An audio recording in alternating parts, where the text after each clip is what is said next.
घेवडा आणि बटाटा दोन्हीची अशी जोडी बनवून रस्सा बनवला की चपाती असो किंवा भाकरी ताटातलं सगळं संपल्याशिवाय राहणार नाही.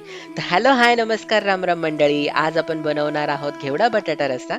चला तर मग सुरुवात करूयात रेसिपीला. आपण वाटण तयार करून घेणार आहोत. त्यासाठी आपण एका मिक्सरच्या भांड्यामध्ये घेतलेले आहेत 3 चमचे सुक्या खोबऱ्याचा किस जो आपण भाजून घेतलेला आहे.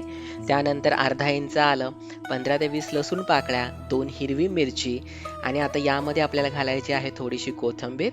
आता मिक्सरला आपण याचं बारीक वाटण तयार करून घेणार आहोत. तुम्ही बघू शकता याप्रमाणे आपल्याला वाटण करून घ्यायचंय. जर गरज लागली तरच यामध्ये पाणी घालून वाटायचंय.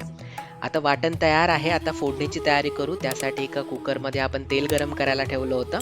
तेल गरम झालेलं आहे. आता यामध्ये आपण घातलेले आहेत 1 छोटा चमचा जिरे, 1 छोटा चमचा मोहरी. त्यानंतर आता यामध्ये आपण घातलेला आहे बारीक चिरलेला कांदा. इथे आपण 2 कांदे बारीक चिरून घेतलेले होते. आता कांदा मऊ होईपर्यंत आपल्याला याला परतून घ्यायचं आहे. तुम्ही बघू शकता 2 मिनिटांमध्ये आपला कांदा छान मऊ झालेला आहे. आता आपण जे वाटण केलेलं आहे ते वाटण आता आपण या कांद्यामध्ये घालूयात आणि आता आपल्याला याला छान असं मिक्स करायचं आहे आणि त्यानंतर याला परतून घ्यायचं आहे. याचा कच्चेपणा जाईपर्यंत आपण व्यवस्थित असं हे वाटण तेलामध्ये आणि या कांद्यामध्ये परतून घेणार आहोत. आता पुन्हा एकदा 2 ते 3 मिनिटांनंतर व्यवस्थित असं हे परतून झालेलं आहे. आता यामध्ये आपण घातलेलं आहे थोडंसं हिंग. त्यानंतर घालूया 1 छोटा चमचा हळद. आता आपल्याला यामध्ये घालायचं आहे अर्धा चमचा बेडगी मिरची पावडर. त्यानंतर आपण घालणार आहोत 1 चमचा लाल तिखट. आता आपल्याला घालायचं आहे अर्धा चमचा धने पावडर आणि यानंतर आता आपण घालणार आहोत अर्धा चमचा किचन किंग मसाला आणि सगळ्यात शेवटी आपल्याला घालायचे आहे 1.5 चमचा कांदा लसूण मसाला. आता चवीनुसार यामध्ये घालूयात मीठ आणि हे सगळे मसाले आता आपण या वाटणामध्ये व्यवस्थित असे मिक्स करून घेणार आहोत आणि याला आपल्याला एक 2 ते 3 सेकंदासाठी व्यवस्थित असं परतून घ्यायचं आहे आणि त्यानंतर यामध्ये आपण घालणार आहोत थोडंसं पाणी.